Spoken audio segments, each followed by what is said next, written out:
जगन्नाथ आपण मानक स्वागत आबाडाबा न्यूज रे। आज तारीख हूँ 23 तारीख रविवार। काली आप शनिवार 22 तारीख आपण मैंने देखिए मोर गोटे न्यूज था देखी ना देखी दिंतु। काली एमती वर्षा था कार घर बासी पड़ूला कार बारी भासी पड़ूला मुआ बासी पड़ूली मो 2 जन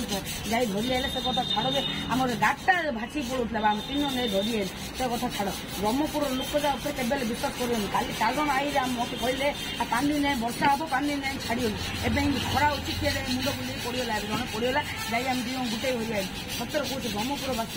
का बोले विश्वास कर किए कौ कथा कौच आप ब्रह्मपुर बुले शांति बोलूँ शांति पखड़ा हाथ कहतु बुल जातु आम ब्रह्मपुर कथी आसुन सतर कौच मुंड खराब हो जो काम आए से काम करूँ घर जातु है ब्रह्मपुर कौ कथा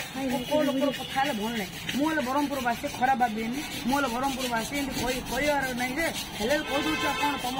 आपण भल मुझे कौच है सब कथा छाड़ू जे काली आरसीबी हर ना के से खरा है ना हिन वर्षा होता आरसीबी केमी गोटे जितला जितु जितु जितला के हर आज खरा हो